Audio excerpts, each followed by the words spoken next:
Good evening. I'm Martha Raddatz from ABC News. And I'm Anderson Cooper from CNN. We want to welcome you to Washington University in St. Louis for the second presidential debate between Hillary Clinton and Donald Trump, sponsored by the Commission on Presidential Debates. Tonight's debate is a town hall format, which gives voters a chance to directly ask the candidates questions. Martha and I will ask follow-up questions, but the night really belongs to the people in this room and to people across the country who have submitted questions online. The people you see on this stage were chosen by the Gallup organization. They are all from the St. Louis area and told Gallup they haven't committed to a candidate. Each of them came here with questions they want to ask, and we saw those questions for the first time this morning. Anderson and I and our team from ABC and CNN are the only ones who have seen them. Both candidates will have 2 minutes to answer each audience and online question. We hope to get to as many questions as we can, so we've asked the audience here not to slow things down with any applause, except for now. Ladies and gentlemen, the Republican nominee for President, Donald J. Trump, and the Democratic nominee for President, Hillary Clinton.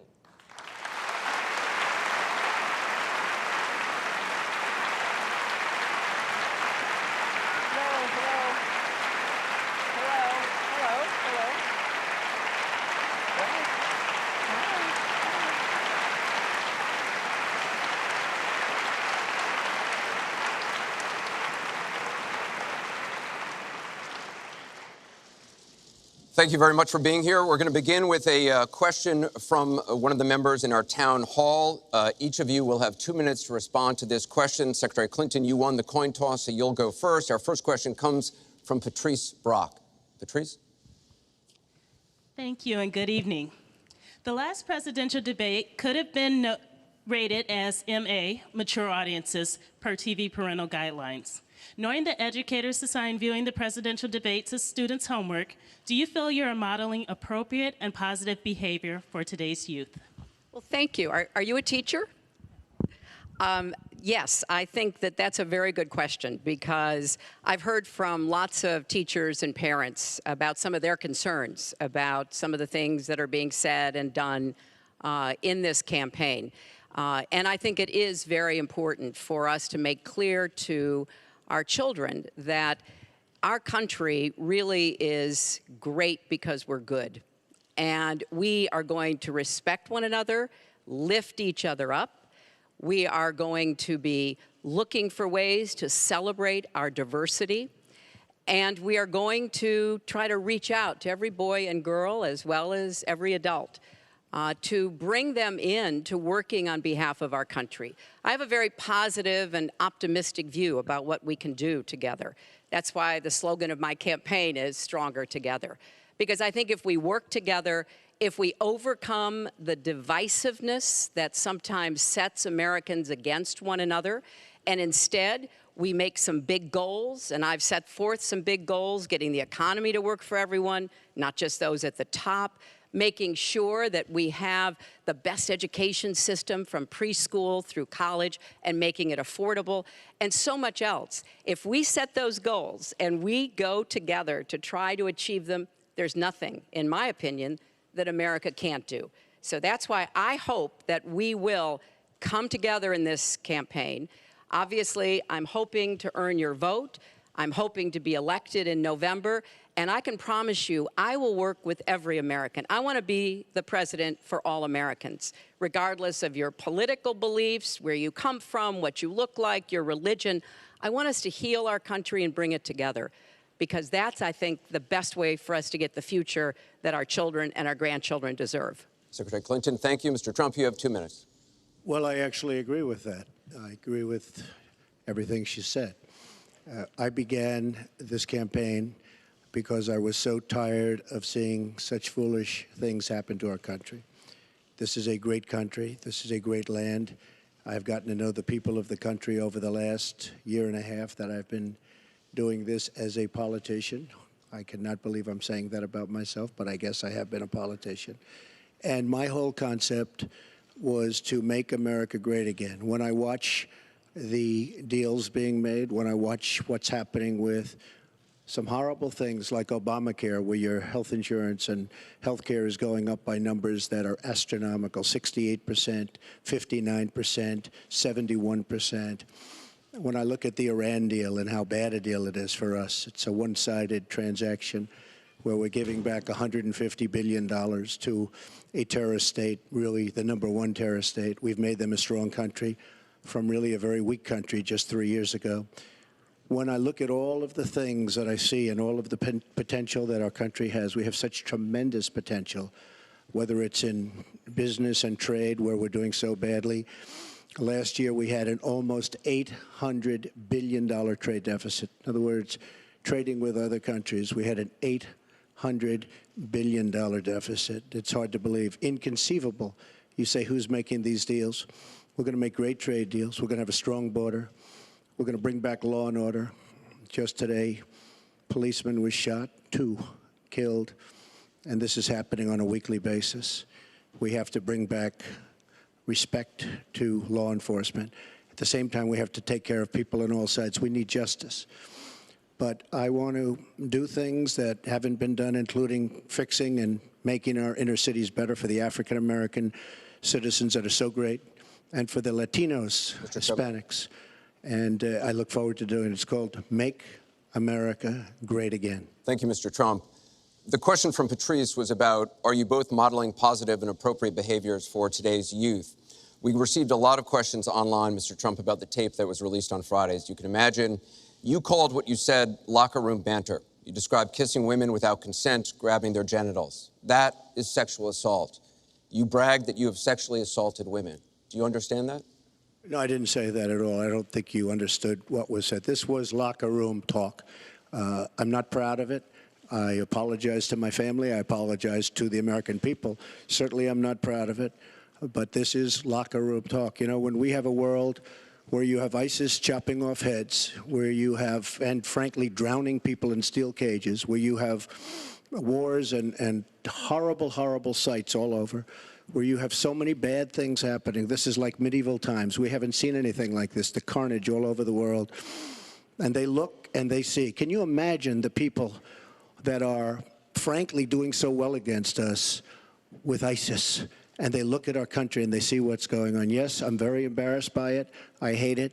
But it's locker room talk, and it's one of those things. I will knock the hell out of ISIS. We're going to defeat ISIS. ISIS happened a number of years ago in a vacuum that was left because of bad judgment. And I will tell you, I will take care of ISIS. So, Mr. And Trump, we should get on to much more important things and much bigger things. Just for the record, though, are you saying that what you said on that bus 11 years ago, that you did not actually kiss women without consent or grope women without consent? I have great respect for women. Nobody has more respect for women than I do. So for the record, you're saying you never did that? I said things that, frankly, you hear these things are said. And I was embarrassed by it, but I have tremendous respect for women. Have you ever done those things? Women have respect for me. And I will tell you, no, I have not. And I will tell you that I'm going to make our country safe. We're going to have borders in our country, which we don't have now. People are pouring into our country, and they're coming in from the Middle East and other places. We're going to make America safe again. We're going to make America great again, but we're going to make America safe again. And we're going to make America wealthy again, because if you don't do that, it sounds harsh to say, but we have to build up the wealth of our nation. Right now, other nations are taking our jobs and they're taking our wealth. Thank you, Mr. Trump. And that's what I want to talk about. Secretary Clinton, do you want to respond? Well, like everyone else, I've spent a lot of time thinking over the last 48 hours about what we heard and saw. You know, with prior Republican nominees for president, I disagreed with them on politics, policies, principles, but I never questioned their fitness to serve. Donald Trump is different. I said starting back in June that he was not fit to be president and commander-in-chief. And many Republicans and independents have said the same thing. What we all saw and heard on Friday was Donald talking about women, what he thinks about women, what he does to women. And he has said that the video doesn't represent who he is, but I think it's clear to anyone who heard it that it represents exactly who he is, because we've seen this throughout the campaign. We have seen him insult women. We've seen him rate women on their appearance, ranking them from 1 to 10. We've seen him embarrass women on TV and on Twitter. We saw him after the first debate spend nearly a week denigrating a former Miss Universe in the harshest, most personal terms.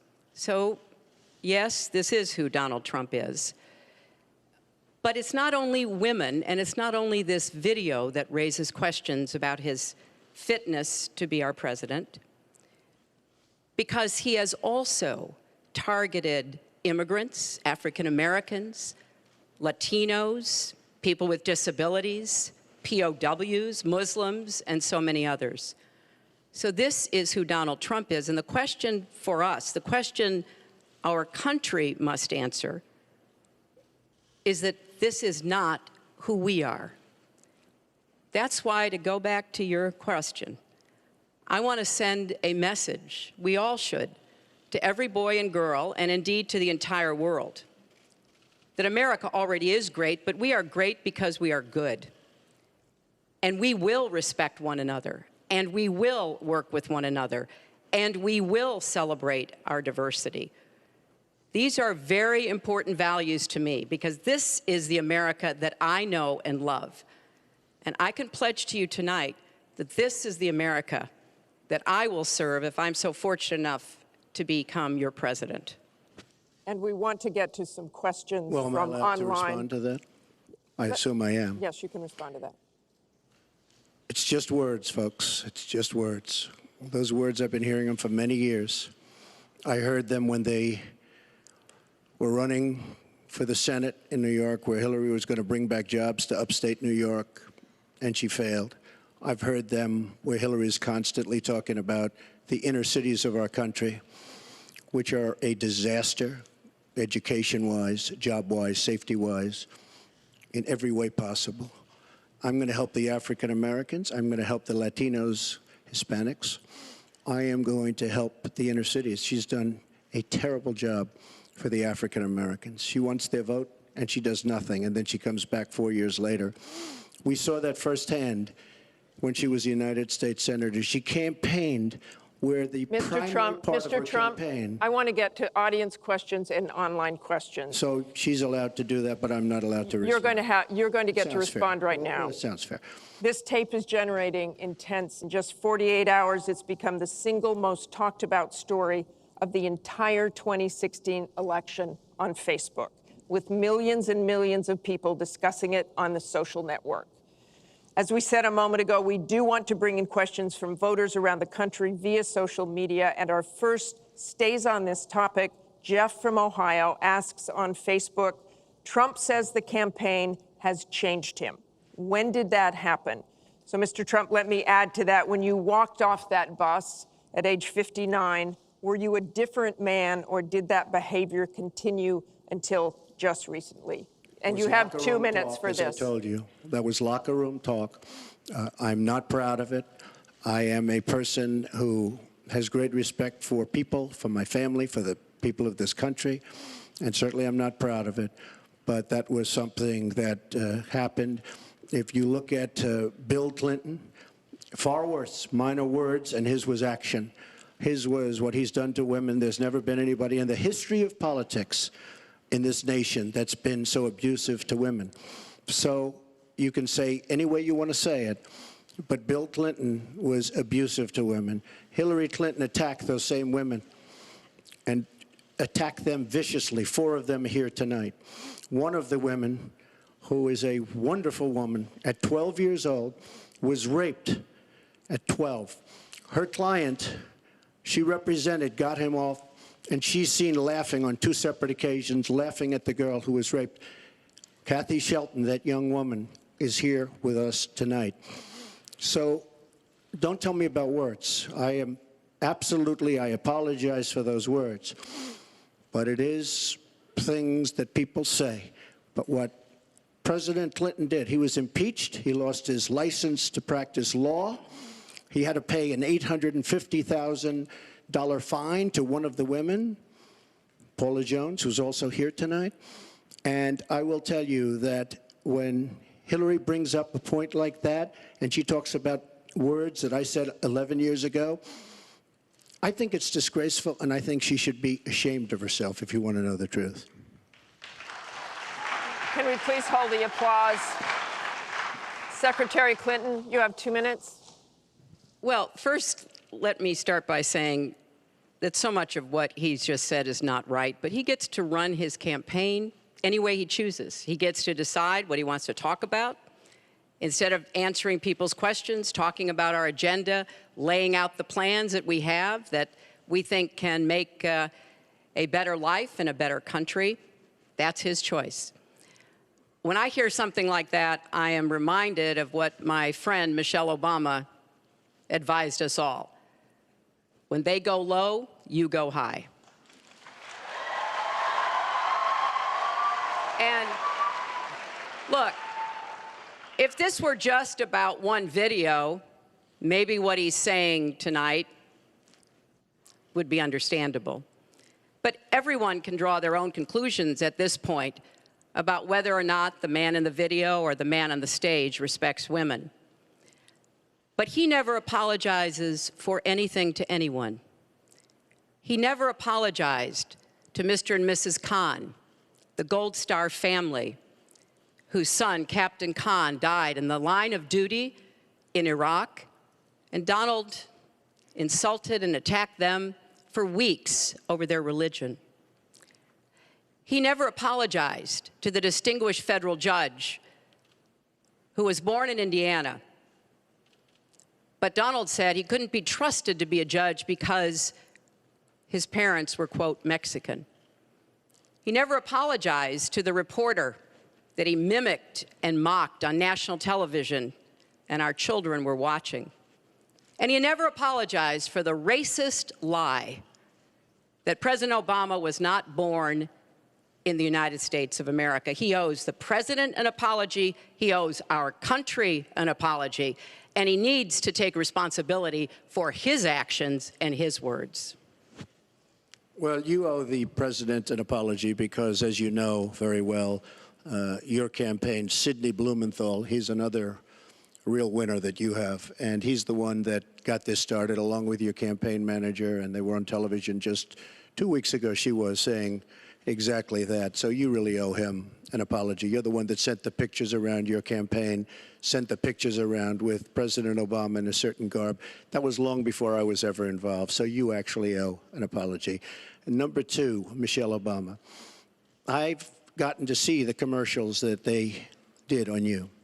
And I've gotten to see some of the most vicious commercials I've ever seen of Michelle Obama talking about you, Hillary.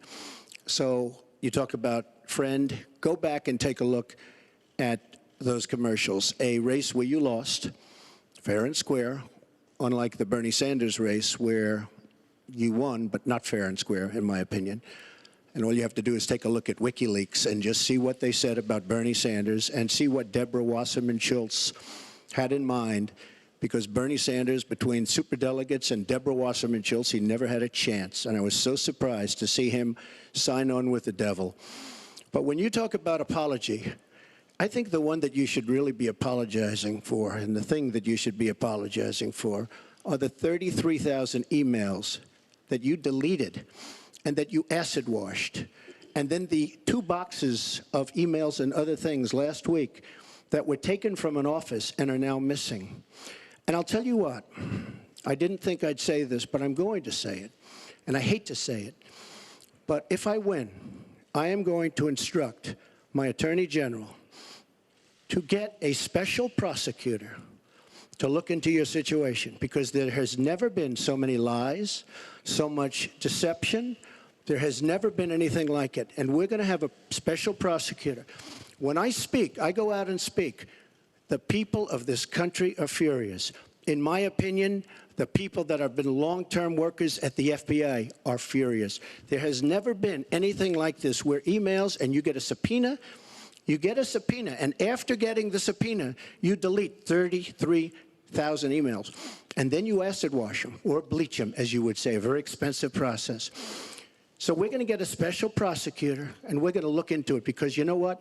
People have been, their lives have been destroyed for doing 1/5 of what you've done, and it's a disgrace. And honestly, you ought to be ashamed of yourself. Secretary Clinton, I want to follow up on that. I'm going to let you talk about emails. Because everything he just said is absolutely false, but I'm not surprised. Really? In the first debate, And the audience needs to calm down here. I told people that it would be impossible to be fact-checking Donald all the time. I'd never get to talk about anything I want to do and how we're going to really make lives better for people. So once again, go to Hillaryclinton.com. We have literally Trump. You can fact check him in real time. Last time at the first debate, we had millions of people fact-checking, so I expect we'll have millions more fact-checking because, you know, it's just awfully good that someone with the temperament of Donald Trump is not in charge of the law in our country. Yeah, because you'd be in jail. Secretary Clinton.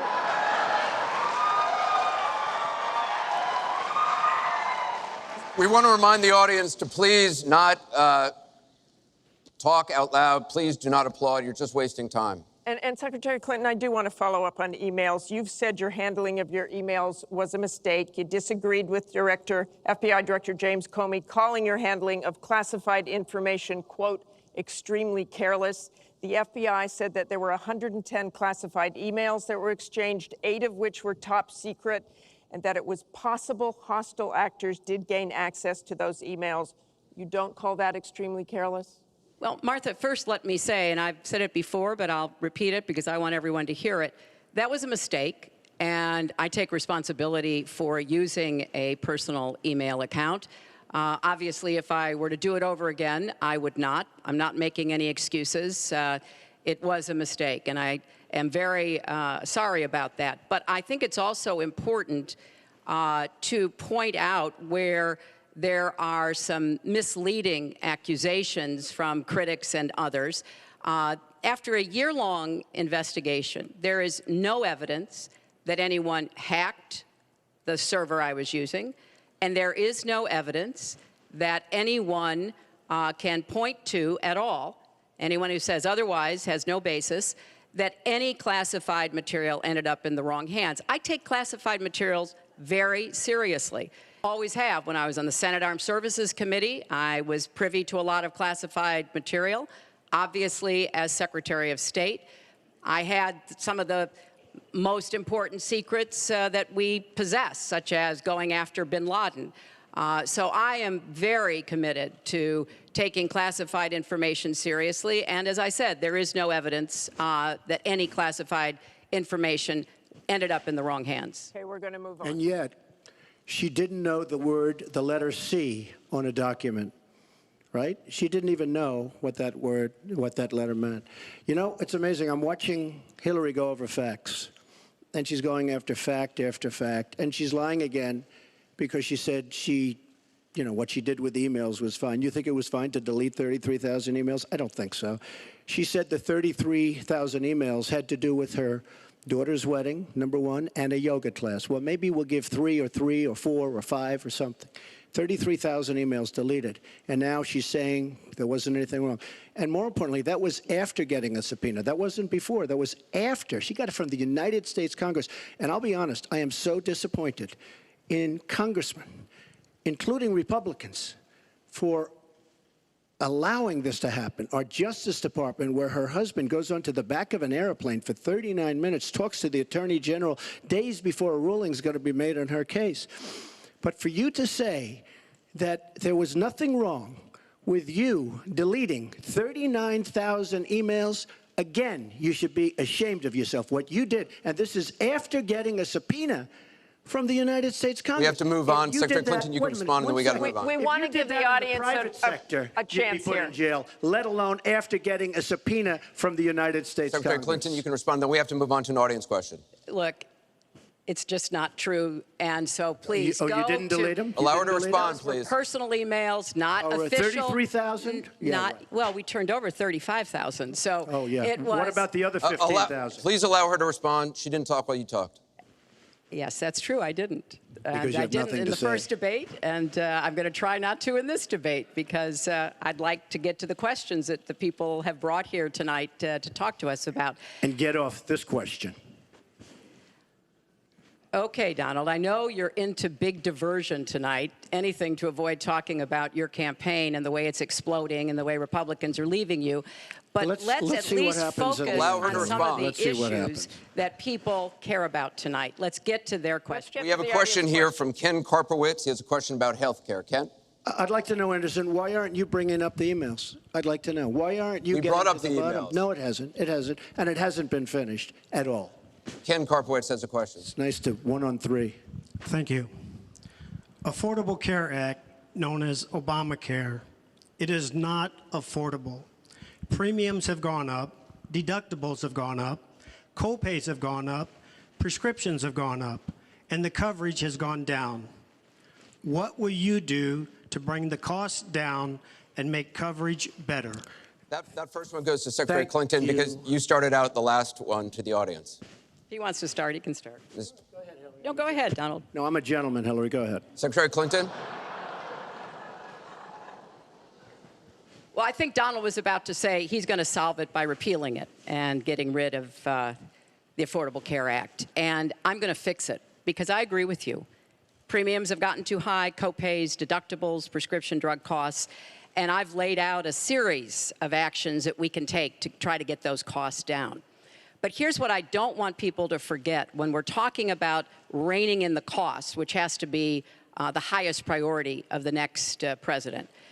When the Affordable Care Act passed, it wasn't just that 20 million people got insurance who didn't have it before, but that in and of itself was a good thing. I meet these people all the time, and they tell me what a difference having that insurance meant to them and their families. But everybody else, the 170 million of us who get health insurance through our employers, got big benefits. Number one, insurance companies can't deny you coverage because of a pre-existing condition. Number two, no lifetime limits, which is a big deal if you have serious health problems. Number three, women can't be charged more than men for our health insurance, which is the way it used to be before the Affordable Care Act. Number four, if you're under 26 and your parents have a policy, you can be on that policy until the age of 26, something that didn't happen before. So I want very much to save what works and is good about the Affordable Care Act. But we've got to get costs down. We've got to provide some additional help to small businesses so that they can afford to provide health insurance. But if we repeal it, as Donald has proposed, and start over again, all of those benefits I just mentioned are lost to everybody, not just people who get their health insurance on the exchange. And then we would have to start all over again. Right now, we are at 90% health insurance coverage. That's the highest we've ever been in our country. Secretary Clinton, so your I time's want us up. to get to 100%, but get costs down and keep quality up. Mr. Trump, you have 2 minutes. It is such a great question, and it's maybe the question I get almost more than anything else outside of defense. Obamacare is a disaster. You know it. We all know it. It's going up at numbers that nobody's ever seen worldwide. Nobody's ever seen numbers like this for health care. It's only getting worse. In 17, it implodes by itself. Their method of fixing it is to go back and ask Congress for more money, more and more money. And we have right now almost $20 trillion in debt. Obamacare will never work. It's very bad health insurance, far too expensive. And not only expensive for the person that has it, unbelievably expensive for our country. It's going to be one of the biggest line items very shortly.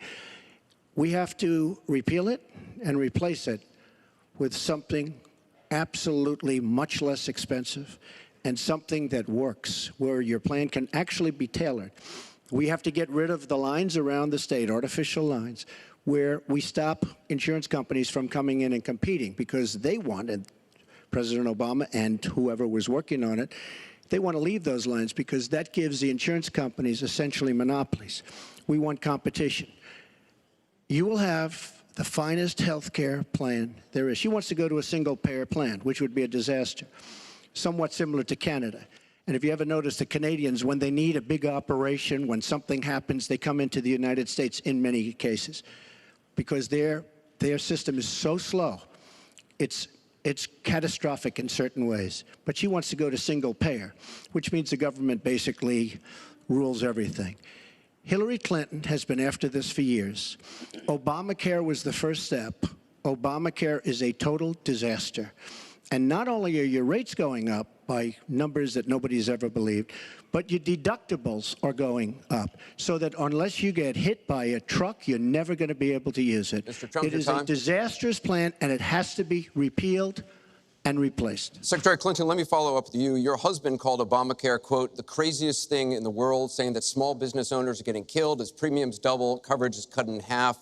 Was he mistaken, or was his mistake simply telling the truth? No, I mean, he clarified what he meant, and it's very clear. Look, we are in a situation in our country where if we were to start all over again, we might come up with a different system. But we have an employer-based system. That's where the vast majority of people get their health care. And the Affordable Care Act was meant to try to fill the gap between people who were too poor and couldn't put together any resources to afford health care, namely people on Medicaid. Obviously, Medicare, which is a single-payer system, which takes care of our elderly and does a great job doing it, by the way. And then all the people who were employed, but people who were working but didn't have the money to afford insurance and didn't have anybody, an employer or anybody else, to help them. That was the slot that the Obamacare approach was to take. And like I say, 20 million people now have health insurance. So if we just rip it up and throw it away, what Donald's not telling you is we just turn it back to the insurance companies the way it used to be. And that means the insurance companies get to do pretty much whatever they want, including saying, look, I'm sorry, you've got diabetes, you had cancer, your child has asthma. Your time is up. You may not be able to have insurance because you can't afford it. So let's fix what's broken about it, but let's not throw it away and give it all back to the insurance companies and the drug companies. Let me follow up with you, Mr. That's not going to work. Mr. Trump, let me follow up on this. I just wanted just one thing. First of all, Hillary, everything's broken about it, everything. Number two, Bernie Sanders said that Hillary Clinton has very bad judgment. This is a perfect example of it, trying to save Obamacare, which is You've said you want to end Obamacare. You've said you want to end Obamacare. You've also said you want to make coverage accessible for people with pre-existing conditions. How do you force insurance companies to do that if you're no longer mandating that every American get insurance? You're going to have plans. What does that mean? Well, I'll tell you what it means. You're going to have plans that are so good because we're going to have so much competition in the insurance industry once we break out the lines and allow the competition to come. Are you going to have a mandate that Americans have to have health insurance? President Obama, by keeping those lines, the boundary lines around each state, and it was almost gone until just very toward the end of the passage of Obamacare, which, by the way, was a fraud. You know that, because Jonathan Gruber, the architect of Obamacare, he said it was a great lie. It was a big lie. President Obama said you keep your doctor, you keep your plan. The whole thing was a fraud, and it doesn't work. But when we get rid of those lines, you will have competition, and we will be able to keep pre-existing. We'll also be able to help people that don't have money, because we are going to have people protected. And Republicans feel this way, believe it or not, and strongly this way. We're going to block grant into the states. We're going to block grant into Medicaid into the states so that we will be able to take care of people without the necessary funds to take care of themselves. Thank you, Mr. Trump. We now go to Gorba Hamid with a question for both candidates. Hi. There are 3.3 million Muslims in the United States, and I'm one of them. You've mentioned working with Muslim nations, but with Islamophobia on the rise, how will you help people like me deal with the consequences of being labeled as a threat to the country after the election is over? Mr. Trump, you're first. Well, you're right about Islamophobia, and that's a shame. But one thing we have to do is we have to make sure that, because there is a problem. I mean, whether we like it or not, and we can be very politically correct, but whether we like it or not, there is a problem. And we have to be sure that Muslims come in and report when they see something going on. When they see hatred going on, they have to report it. As an example, in San Bernardino, many people saw the bombs all over the apartment of the two people that killed 14 and wounded many, many people. Horribly wounded. They'll never be the same. Muslims have to report the problems when they see them. And, you know, there's always a reason for everything. If they don't do that, it's a very difficult situation for our country. Because you look at Orlando, and you look at San Bernardino, and you look at the World Trade Center, go outside, you look at Paris, look at that horrible, these are radical Islamic terrorists. And she won't even mention the word, and nor will President Obama. He won't use the term radical Islamic terrorism. Now, to solve a problem, you have to be able to state what the problem is, or at least say the name. She won't say the name, and President Obama won't say the name, but the name is there. It's radical Islamic terror. And before you solve it, you have to say the name. Secretary Clinton. Well, thank you for asking your question. And I've heard this question from a lot of Muslim Americans across our country. Because, unfortunately, there's been a lot of very divisive, dark things said about Muslims. And even someone like Captain Khan, the young man who sacrificed himself defending our country in the United States Army, has been subject to attack by Donald. I want to say just a couple of things. First, we've had Muslims in America since George Washington. And we've had many successful Muslims. We just lost a particularly well-known one with Muhammad Ali. My vision of America is an America where everyone has a place. If you're willing to work hard, you do your part, you contribute to the community. That's what America is. That's what we want America to be for our children and our grandchildren. It's also very short-sighted and even dangerous to be engaging in the kind of demagogic rhetoric that Donald has about Muslims. We need American Muslims to be part of our eyes and ears on our front lines. I've worked with a lot of different Muslim groups around America. I've met with a lot of them, and I've heard how important it is for them to feel that they are wanted and included and part of our country, part of our homeland security, and that's what I want to see. It's also important, I intend to defeat ISIS, to do so in a coalition with majority Muslim nations. Right now, a lot of those nations are hearing what Donald says and wondering, why should we cooperate with the Americans? And this is a gift to ISIS and the terrorists, violent jihadist terrorists. We are not at war with Islam. And it is a mistake, and it plays into the hands of the terrorists to act as though we are. So I want a country where citizens like you and your family are just as welcome as anyone else. Thank you, Secretary Clinton. Mr. Trump, in December, you said this: Donald J. Trump is calling for a total and complete shutdown of Muslims entering the United States until our country's representatives can figure out what the hell is going on. We have no choice. We have no choice. Your running mate said this week that the Muslim ban is no longer your position. Is that correct? And if it is, was it a mistake to have a religious test? First of all, Captain Khan is an American hero. And if I were president at that time, he would be alive today, because unlike her, who voted for the war without knowing what she was doing, I would not have had our people in Iraq. Iraq was a disaster. So he would have been alive today. The Muslim ban is something that in some form has morphed into an extreme vetting from certain areas of the world. Hillary Clinton wants to allow And why did it morph into that? No, did you? No, answer the question. Why do don't you you still interrupt believe? her? You I interrupt do. me all the time. Why don't you Would interrupt you her? please explain whether or not the Muslim ban still stands? It's called extreme vetting. We are going to areas like Syria, where they're coming in by the tens of thousands because of Barack Obama, and Hillary Clinton wants to allow a 550% increase over Obama. People are coming into our country like we have no idea who they are, where they're from, what their feelings about our country is, and she wants 550% more. This is going to be the great Trojan horse of all time. We have enough problems in this country. I believe in building safe zones. I believe in having other people pay for them. As an example, the Gulf states who are not carrying their weight, but they have nothing but money, and take care of people. But I don't want to have, with all the problems this country has and all of the problems that you see going on, hundreds of thousands of people coming in from Syria when we know nothing about them, we know nothing about their values, and we know nothing about their love for our country. And Secretary Clinton, let me ask you about that, because you have asked for an increase from 10 to 65,000 Syrian refugees.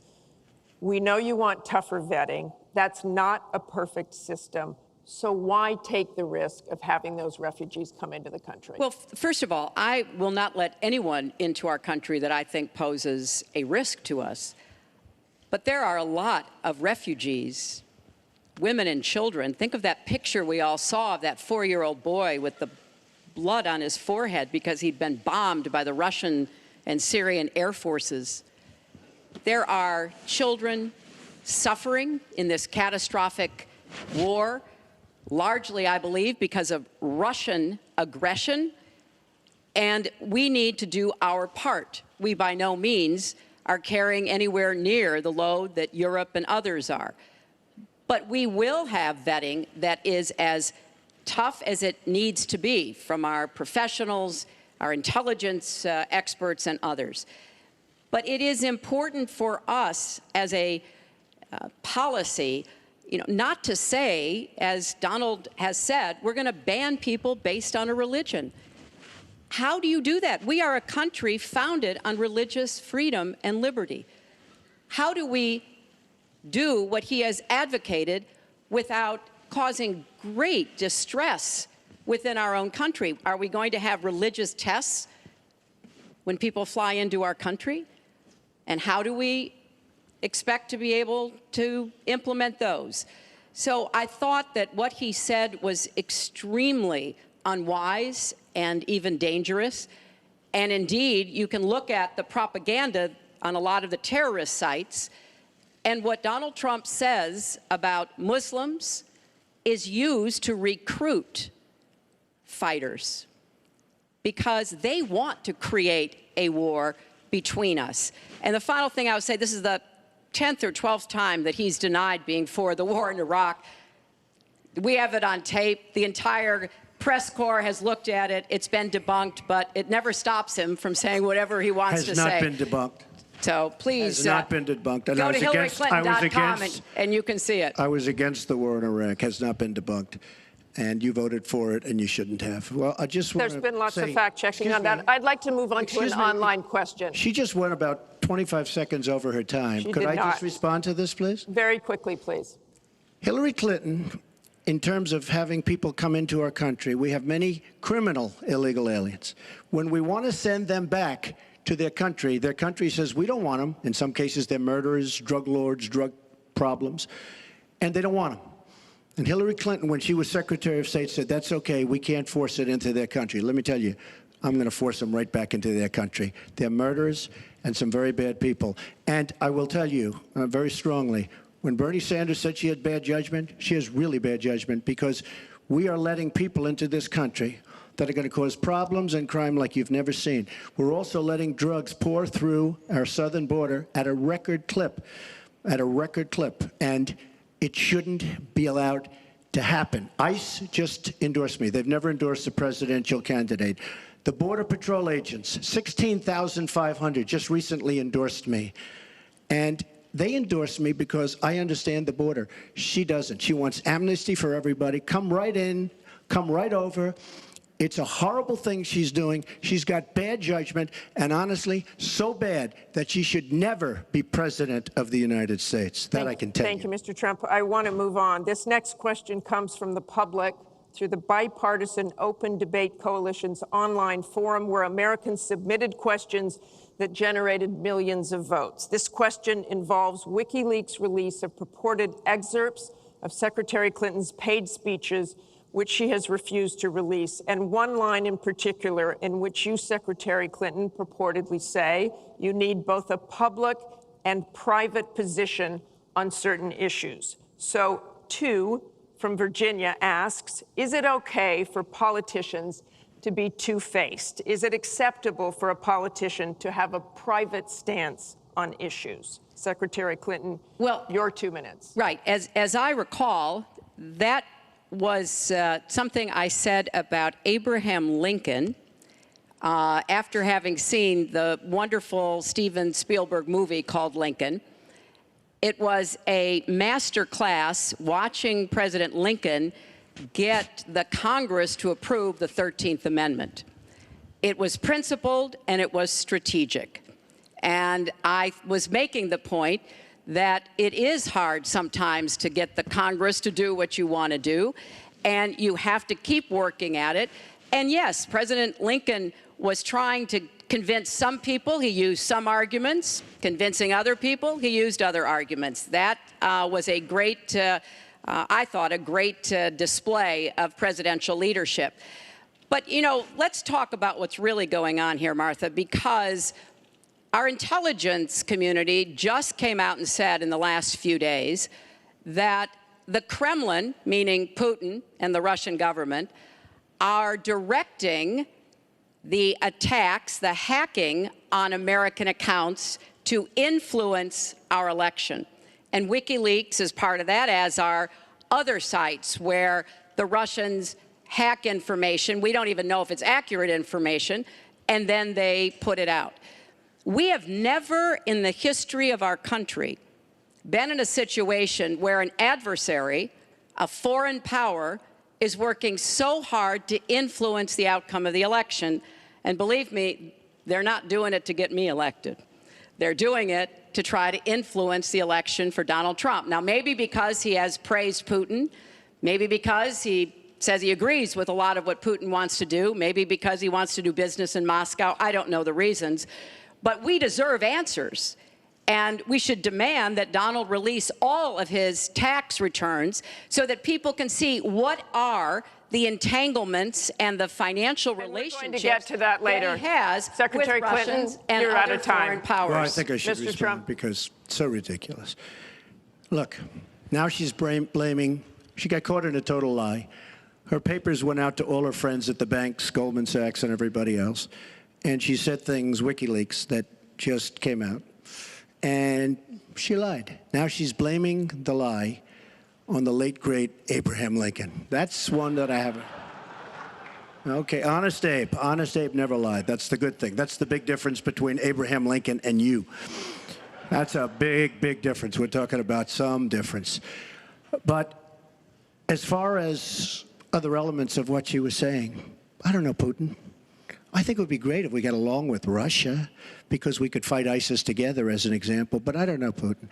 But I notice anytime anything wrong happens, they like to say, the Russians. She doesn't know if it's the Russians doing the hacking. Maybe there is no hacking. But they always blame Russia. And the reason they blame Russia is because they think they're trying to tarnish me with Russia. I know nothing about Russia. I know about Russia, but I know nothing about the inner workings of Russia. I don't deal there. I have no businesses there. I have no loans from Russia. I have a very, very great balance sheet, so great that when I did the old post office on Pennsylvania Avenue, the United States government, because of my balance sheet, which they actually know very well, chose me to do the old post office between the White House and Congress, chose me to do the old post office. One of the primary things, in fact, perhaps the primary thing, was balance sheet. But I have no loans with Russia. You could go to the United States government and they would probably tell you that because they know my sheet very well in order to get that development I had to have. Now, the taxes are a very simple thing. As soon as I have, first of all, I pay hundreds of millions of dollars in taxes.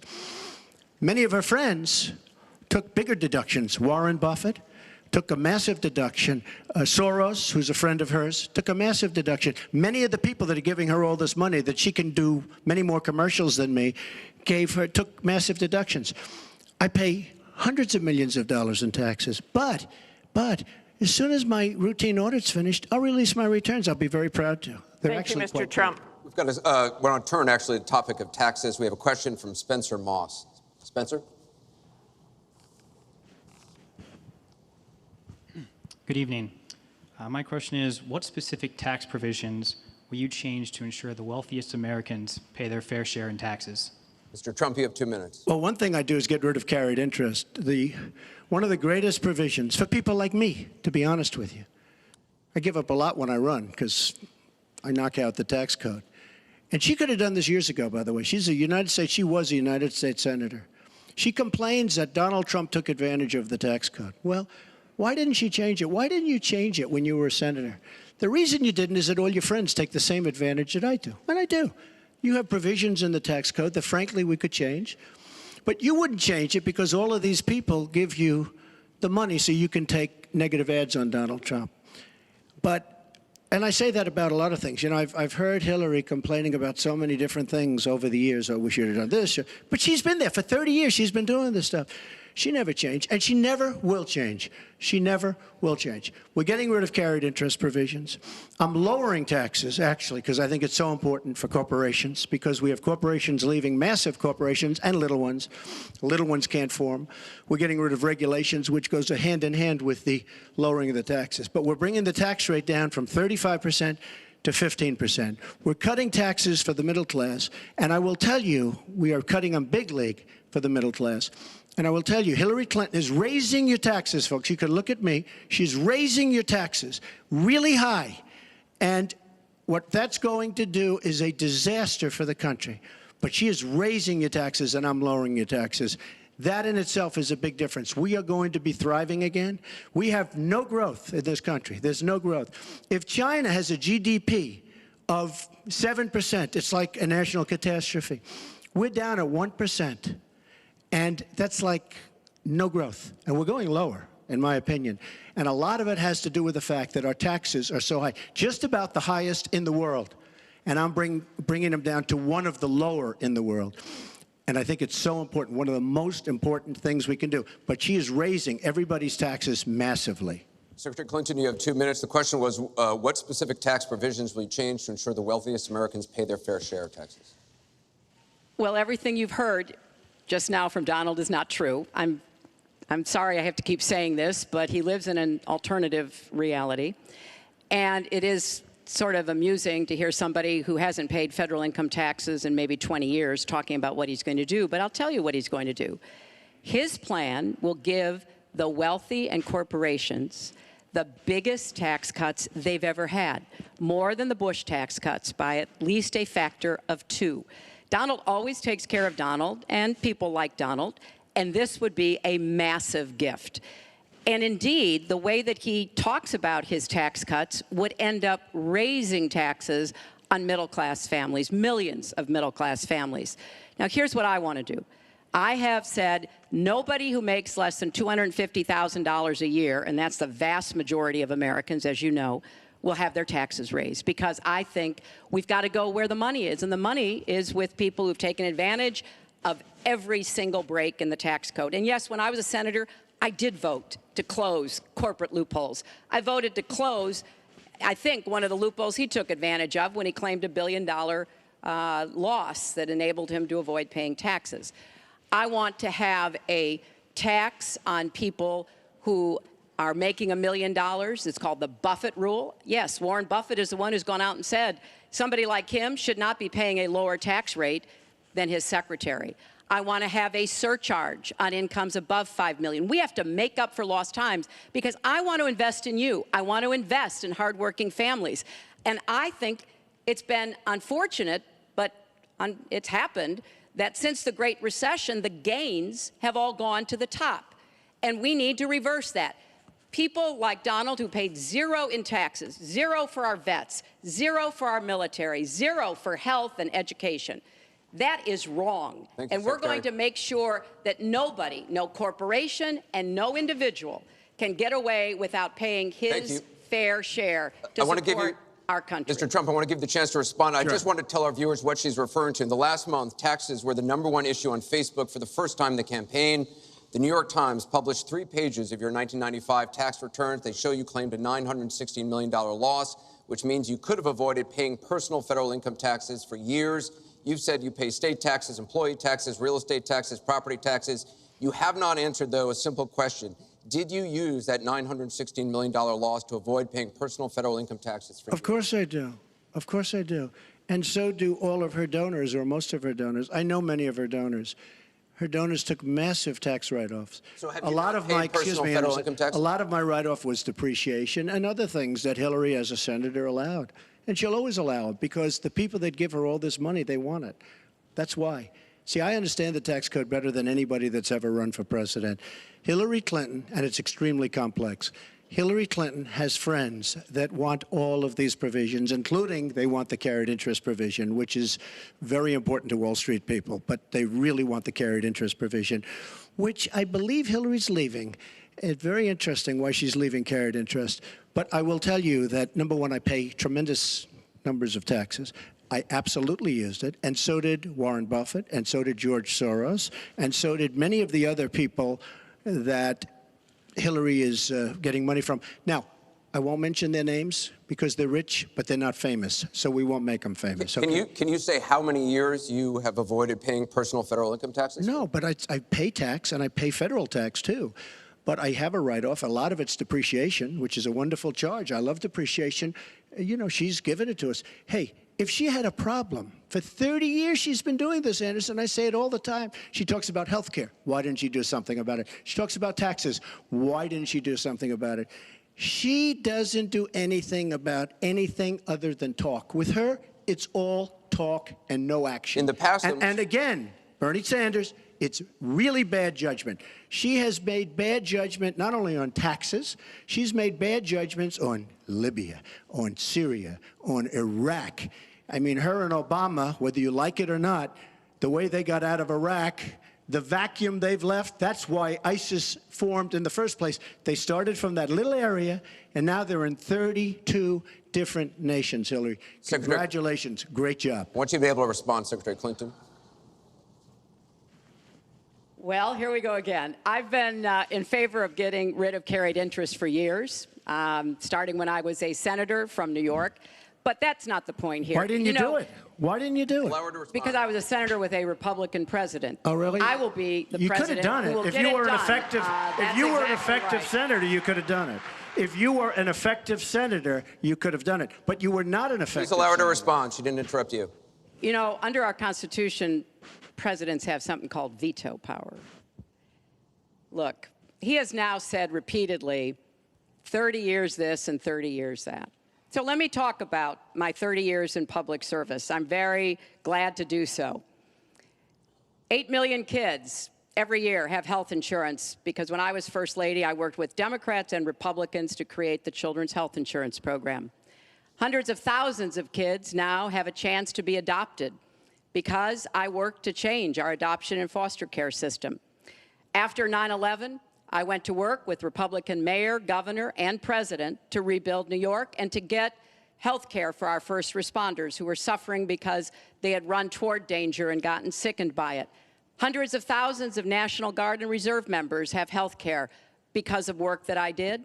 And children have safer medicines because I was able to pass a law that required the dosing to be more carefully done. When I was Secretary of State, I went around the world advocating for our country, but also advocating for women's rights, to make sure that women had a decent chance to have a better life, and negotiated a treaty with Russia to lower nuclear weapons. 400 pieces of legislation have my name on it as a sponsor or co-sponsor when I was a senator for 8 years. I worked very hard and was very proud to be reelected in New York by an even bigger margin than I had been elected the first time. And as president, I will take that work, that bipartisan work, that finding common ground, because you have to be able to get along with people to get things done in Washington. Thank you, Secretary. And I've proven that I can. And for 30 years, I've produced results for people. Thank you, Secretary. We're going to move on to Syria. Both of you have mentioned that. She said a lot of things. That You- were you- false. I mean, I think we should We be can, allowed no, to maybe Mr. Trump, we're going to dispute go it, on. This because is she has about been the a audience. disaster as a senator. Mr. Trump, A we're disaster. going to move on. The heartbreaking video of a 5-year-old Syrian boy named Amran sitting in an ambulance after being pulled from the rubble after an airstrike in Aleppo focused the world's attention on the horrors of the war in Syria, with 136 million views on Facebook alone. But there are much worse images coming out of Aleppo every day now, where in the past few weeks alone, 400 people have been killed, at least 100 of them children.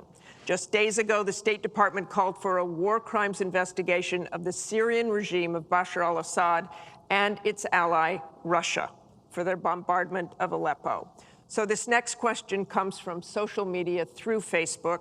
Diane from Pennsylvania asks, if you were president, what would you do about Syria and the humanitarian crisis in Aleppo? Isn't it a lot like the Holocaust when the U.S. waited too long before we helped? Secretary Clinton, we will begin with your 2 minutes. Well, the situation in Syria is catastrophic. And every day that goes by, we see the results of the regime by Assad in partnership with the Iranians on the ground, the Russians in the air, bombarding places, in particular Aleppo, where there are hundreds of thousands of people, probably about 250,000 still left. And there is a determined effort by the Russian Air Force to destroy Aleppo in order to eliminate the last of the Syrian rebels who were really holding out against the Assad regime. Russia hasn't paid any attention to ISIS. They're interested in keeping Assad in power. So when I was Secretary of State, advocated, and I advocate today, a no-fly zone and safe zones. We need some leverage with the Russians because they're not going to come to the negotiating table for a diplomatic resolution unless there is some leverage over them. And we have to work more closely with our partners and allies on the ground. But I want to emphasize that what is at stake here is the ambitions and the aggressiveness of Russia. Russia has decided that it's all in Syria, and they've also decided who they want to see become president of the United States, too, and it's not me. I've stood up to Russia. I've taken on Putin and others, and I would do that as president. I think wherever we can cooperate with Russia, that's fine, and I did as Secretary of State. That's how we got a treaty reducing nuclear weapons. It's how we got the sanctions on Iran that put a lid on the Iranian nuclear program without firing a single shot. So I would go to the negotiating table with more leverage than we have now. But I do support the effort to investigate for crimes, war crimes, committed by the Syrians and the Russians and try to hold them accountable. Thank you, Secretary Clinton. First of all, Mr. she Trump. was there as Secretary of State with the so-called line in the sand, which... No, I wasn't. I was gone. I hate to interrupt you, but you were in contact, excuse me. At some point, we need to do some You were in total fact-checking contact here. with the White House. And perhaps, sadly, Obama probably still listened to you. I don't think he'd be listening to you very much anymore. Obama draws the line in the sand. It was laughed at all over the world what happened. Now, with that being said, she talks tough against Russia. But our nuclear program has fallen way behind, and they've gone wild with their nuclear program. Not good. Our government shouldn't have allowed that to happen. Russia is new in terms of nuclear. We are old, we're tired, we're exhausted in terms of nuclear. A very bad thing. Now, she talks tough. She talks really tough against Putin and against Assad. She talks in favor of the rebels. She doesn't even know who the rebels are. You know, every time we take rebels, whether it's in Iraq or anywhere else, we're arming people. And you know what happens? They end up being worse than the people. Look at what she did in Libya with Gaddafi. Gaddafi's out. It's a mess. And by the way, ISIS has a good chunk of their oil. I'm sure you probably have heard that. It was a disaster. Because the fact is, almost everything she's done in foreign policy has been a mistake, and it's been a disaster. But if you look at Russia, just take a look at Russia, and look at what they did this week, where I agree she wasn't there, but possibly she's consulted. We sign a peace treaty. Everyone's all excited. Well, what Russia did with Assad, and by the way, with Iran, who you made very powerful with the dumbest deal perhaps I've ever seen in the history of deal-making, the Iran deal with $150 billion, with the $1.7 billion in cash, which is enough cash to fill up this room. But look at that deal. Iran now and Russia are now against us. So she wants to fight. She wants to fight for rebels. There's only one problem. You don't even know who the rebels are. Mr. Trump, So Mr. what's Trump, the your purpose? 2 minutes And one is thing I have up. to say, Your 2 minutes I don't is like up. Assad at all, but Assad is killing ISIS. Russia is killing ISIS, and Iran is killing ISIS. And those three have now lined up because of our weak foreign policy. Mr. Trump, let me repeat the question. If you were president, what would you do about Syria and the humanitarian crisis in Aleppo? And I want to remind you what your running mate said. He said provocations by Russia need to be met with American strength, and that if Russia continues to be involved in airstrikes along with the Syrian government forces of Assad, the United States of America should be prepared to use military force to strike the military targets of the Assad regime. Okay. He and I haven't spoken, and I disagree. I disagree. You disagree with your running mate. I think we have to knock out ISIS. Right now, Syria is fighting ISIS. We have people that want to fight both at the same time.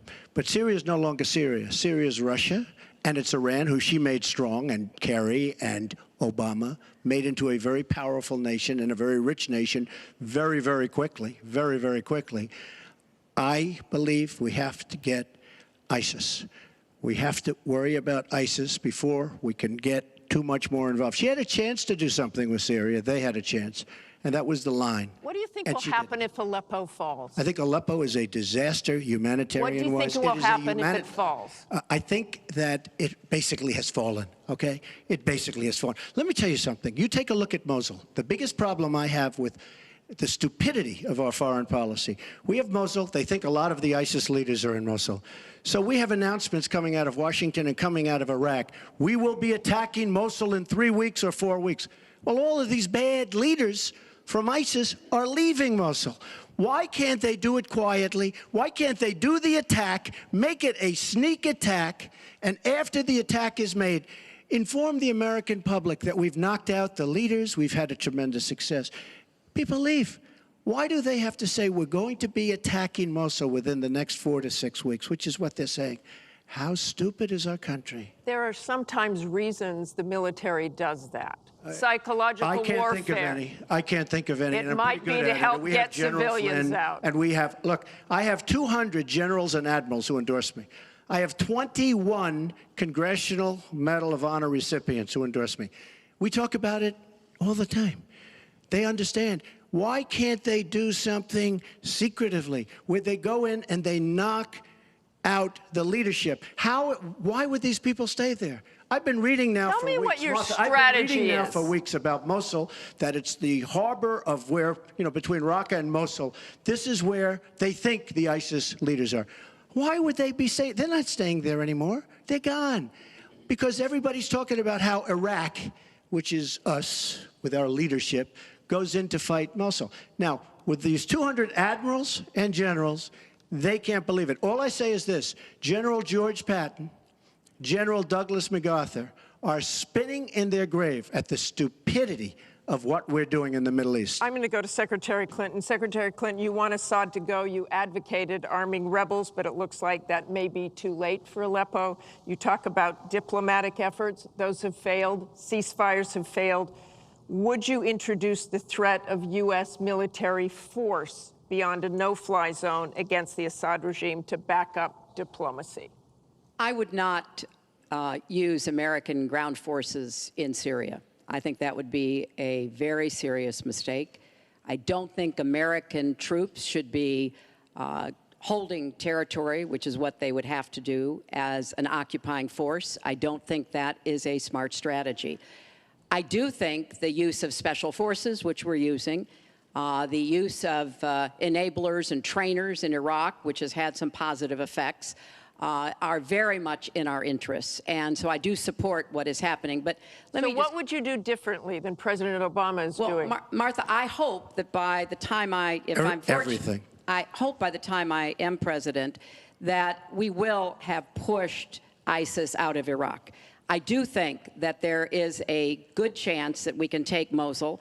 And, Donald says he knows more about ISIS than the generals. No, he doesn't. There are a lot of very important planning going on, and some of it is to signal to the Sunnis in the area, as well as Kurdish Peshmerga fighters, that we all need to be in this, and that takes a lot of planning and preparation.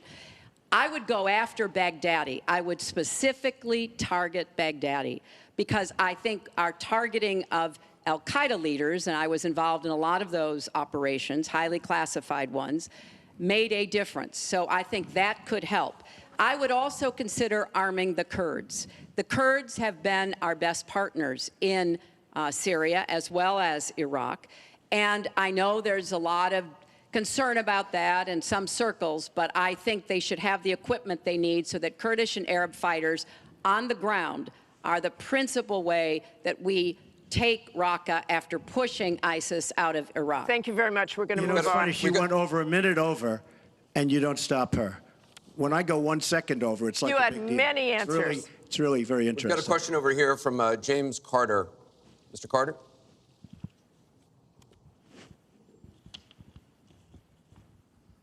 My question is, do you believe you can be a devoted president to all the people in the United States? That question begins for Mr. Trump. Absolutely. I mean, she calls our people deplorable, a large group, and irredeemable. I will be a president for all of our people, and I'll be a president that will turn our inner cities around and will give strength to people and will give economics to people and will bring jobs back, because NAFTA, signed by her husband, is perhaps the greatest disaster trade deal in the history of the world, not in this country. It stripped us of manufacturing jobs. We lost our jobs.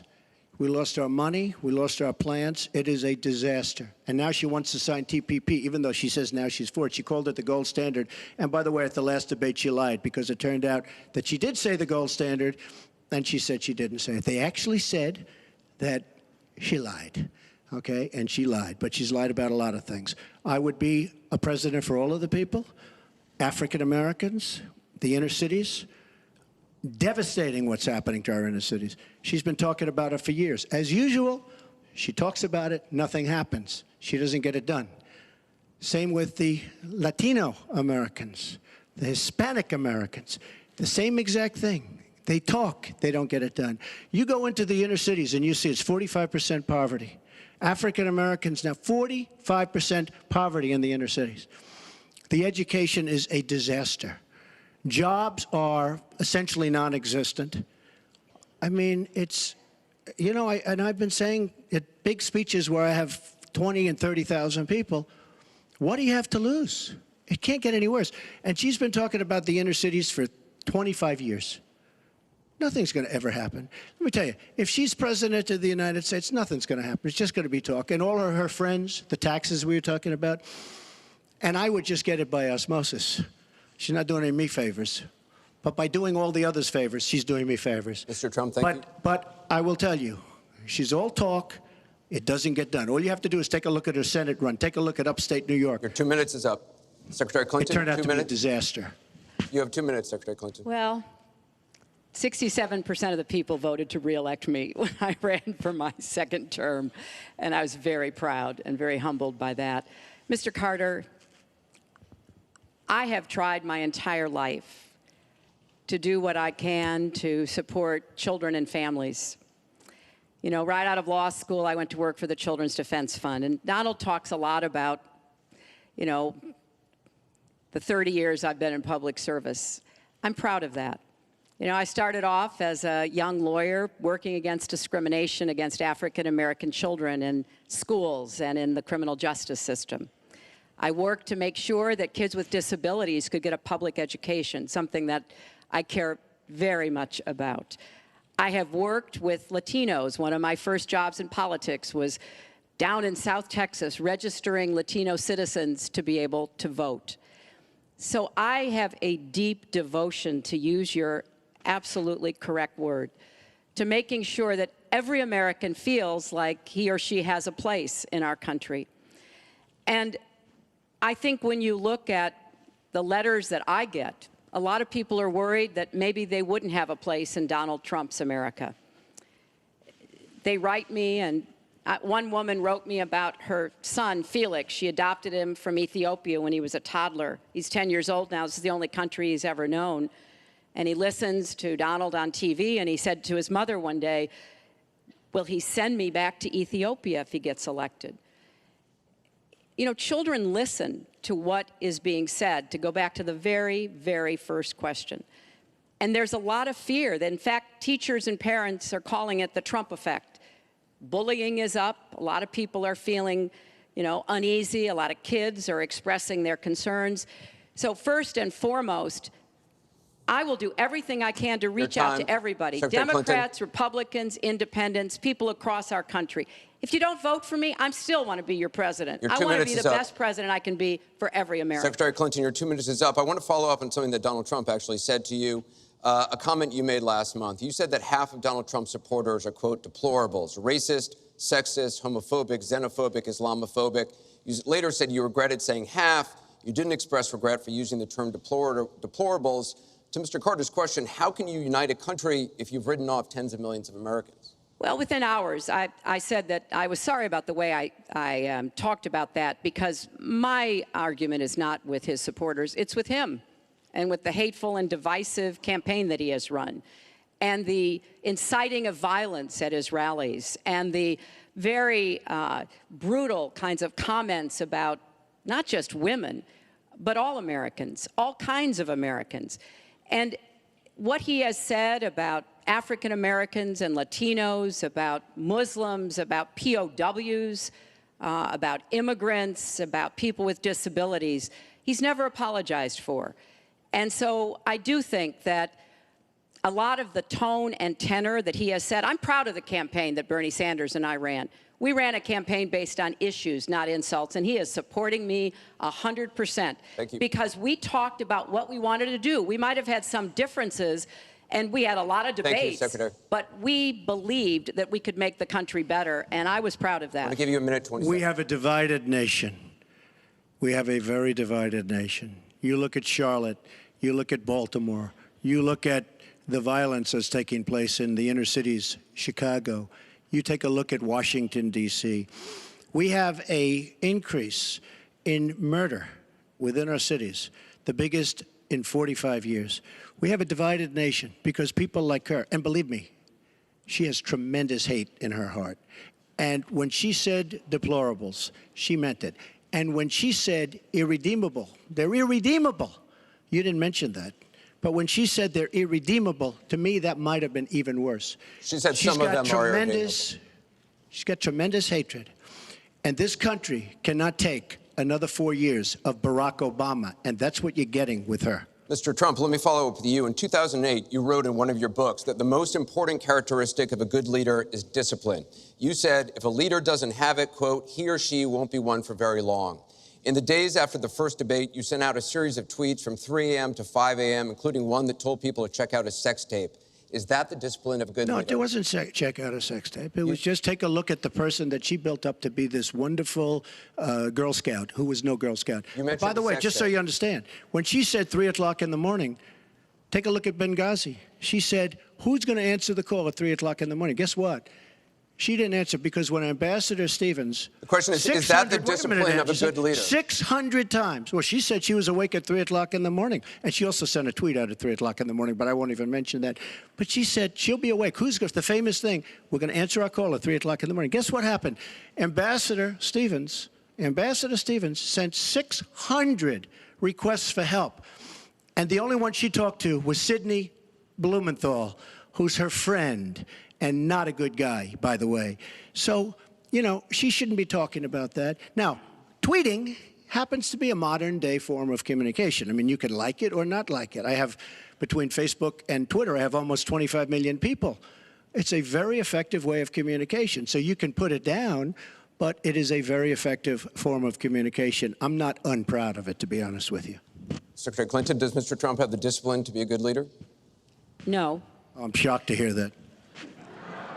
Well, it's not only my opinion, it's the opinion of many others, national security experts, Republicans, former Republican members of Congress. But it's in part because those of us who have had the great privilege of seeing this job up close and know how difficult it is, and it's not just because I watched my husband take a $300 billion deficit and turn it into a $200 billion surplus, and 23 million new jobs were created, and incomes went up for everybody. Everybody. African-American incomes went up 33%. And it's not just because I worked with George W. Bush after 9/11. And I was very proud that when I told him what the city needed, what we needed to recover, he said, "You've got it," and he never wavered. He stuck with me. And I have worked, and I admire President Obama. He inherited the worst financial crisis since the Great Depression. That was a terrible time for our country. We have to move along. 9 million people lost Secretary their Clinton, we jobs, have to- 5 million homes were lost, Secretary and Clinton, we're $13 moving trillion on. in family wealth was wiped out. We are back on the right track. He would send us back into recession with his tax plans. Secretary Clinton, we are moving to an audience question. We're almost out of time. We have the another. slowest growth Mr. Trump, we're since moving to an audience 1929. question. It is our Mr. country Trump, has the Secretary slowest growth, Clinton, we and want to get jobs to are a the disaster. audience. Thank you very much, both of you. We have another audience question. Beth Miller has a question for both candidates. Good evening. Perhaps the most important aspect of this election is the Supreme Court justice. What would you prioritize as the most important aspect of selecting a Supreme Court justice? We begin with your 2 minutes, Secretary Clinton. Thank you. Well, you're right. This is one of the most important issues in this election. I want to appoint Supreme Court justices who understand the way the world really works, who have real-life experience, who have not just been in a big law firm and maybe clerked for a judge and then gotten on the bench, but maybe they tried some more cases. They actually understand what people are up against, because I think the current court has gone in the wrong direction. And so I would want to see the Supreme Court reverse Citizens United and get dark, unaccountable money out of our politics. Donald doesn't agree with that. I would like the Supreme Court to understand that voting rights are still a big problem in many parts of our country, that we don't always do everything we can to make it possible for people of color and older people and young people to be able to exercise their franchise. I want a Supreme Court that will stick with Roe v. Wade and a woman's right to choose, and I want a Supreme Court that will stick with marriage equality. Now, Donald has put forth the names of some people that he would consider, and among the ones that he has suggested are people who would reverse Roe v. Wade and reverse marriage equality. I think that would be a terrible mistake and would take us backwards. I want a Supreme Court that doesn't always side with corporate interests. I want a Supreme Court that understands because you're wealthy and you can give more money to something doesn't mean you have any more rights or should have any more rights than anybody else. So I have very clear views about what I want to see to change the balance on the Supreme Court. And I regret deeply that the Senate has not done its job, and they have not permitted a vote on the person that President Obama, a highly qualified person, they've not given him a vote to be able to have the full complement of 9 Supreme Court justices. I think that was a dereliction of duty. I hope that they will see their way to doing it, but if I am so fortunate enough as to be president, I will immediately move to make sure that we fill that. We have 9 justices, Secretary and they Clinton. get to work on behalf of our people. Thank you. You're out of time, Mr. Trump. Justice Scalia, great judge, died recently, and we have a vacancy. I am looking to appoint judges very much in the mold of Justice Scalia. I'm looking for judges, and I've actually picked 20 of them, so that people would see, highly respected, highly thought of, and actually very beautifully reviewed by just about everybody, but people that will respect the Constitution of the United States. And I think that this is so important. Also, the Second Amendment, which is totally under siege by people like Hillary Clinton. They'll respect the Second Amendment and what it stands for, what it represents. So important to me. Now, Hillary mentioned something about contributions, just so you understand. So I will have in my race more than $100 million put in of my money, meaning I'm not taking all of this big money from all of these different corporations like she's doing. What I ask is this. So I'm putting in more than, by the time it's finished, I'll have more than $100 million invested. Pretty much self-funding mine. We're raising money for the Republican Party, and we're doing tremendously on the small donation, $61 average or so. I asked Hillary, why doesn't she made $250 million by being in office? She used the power of her office to make a lot of money. Why isn't she funding, not for $100 million, but why don't you put 10 or 20 or 25 or $30 million into your own campaign? It's $30 million less for special interests that will tell you exactly what to do. And it would really, I think, be a nice sign to the American public. Why aren't you putting some money in? You have a lot of it. You've made a lot of it because of the fact that you've been in office. You made a lot of it while you were Secretary of State, actually. So why aren't you putting money into your own campaign? I'm just curious. Well, thank you very much. Thank you. We're going to get on to one more question. But the question was about the Supreme Court, and I just want to quickly say, very quickly, I respect the Second Amendment, but I believe there should be comprehensive background checks, and we should close the gun show loophole and close the online loophole. We have one more question, Mrs. Mrs. Clinton, Clinton, as we possibly can. We have one more question from Ken Bone about energy policy. Ken? What steps will your energy policy take to meet our energy needs, while at the same time remaining environmentally friendly and minimizing job loss for fossil power plant workers? Mr. Trump, 2 minutes. Absolutely. I think it's such a great question because energy is under siege by the Obama administration, under absolute siege. The EPA, Environmental Protection Agency, is killing these energy companies. And foreign companies are now coming in, buying so many of our different plants, and then rejiggering the plant so that they can take care of their oil. We are killing, absolutely killing, our energy business in this country. Now, I'm all for alternative forms of energy, including wind, including solar, et cetera. But we need much more than wind and solar. And you look at our miners. Hillary Clinton wants to put all the miners out of business. There is a thing called clean coal. Coal will last for 1,000 years in this country. Now we have natural gas and so many other things because of technology. We have unbelievable, we have found over the last 7 years, we have found tremendous wealth right under our feet. So good, especially when you have 20 trillion in debt. I will bring our energy companies back. They'll be able to compete. They'll make money. They'll pay off our national debt. They'll pay off our tremendous budget deficits, which are tremendous. But we are putting our energy companies out of business. We have to bring back our workers. You take a look at what's happening to steel and the cost of steel, and China dumping vast amounts of steel all over the United States, which essentially is killing our steel workers and our steel companies.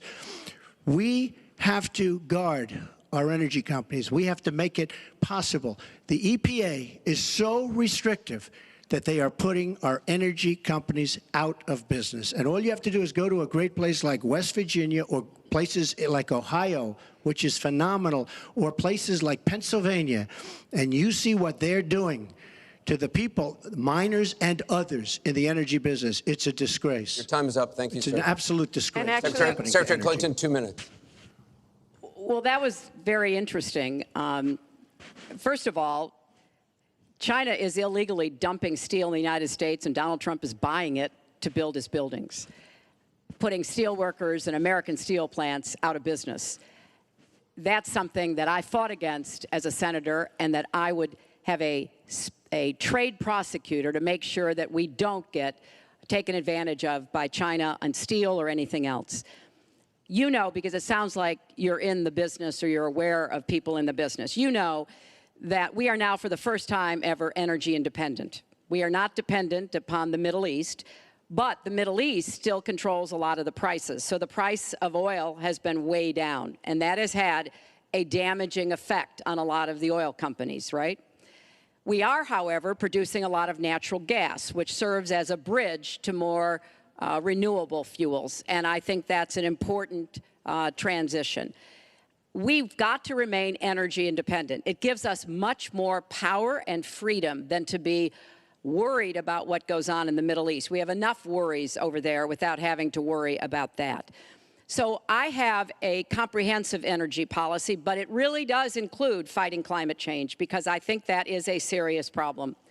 And I support moving toward more clean, renewable energy as quickly as we can because I think we can be the 21st century clean energy superpower and create millions of new jobs and businesses.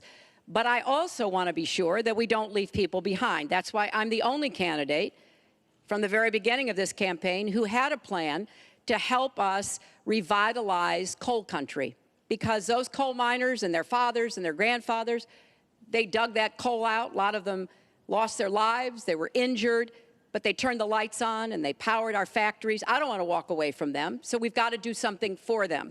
But the price of coal is down worldwide. So we have to look at this comprehensively, and that's exactly what I have proposed. I hope you will go to Hillaryclinton.com and look at my entire policy. One more audience question. We've sneaked in one more question, and it comes from Carl Becker.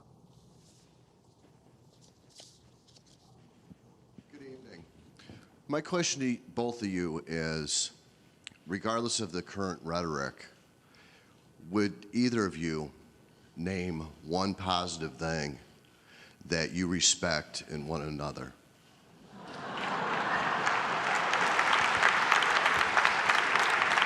Mr. Trump, would you like to go first? Well, I certainly will, because I think that's a very fair and important question. Look, I respect his children.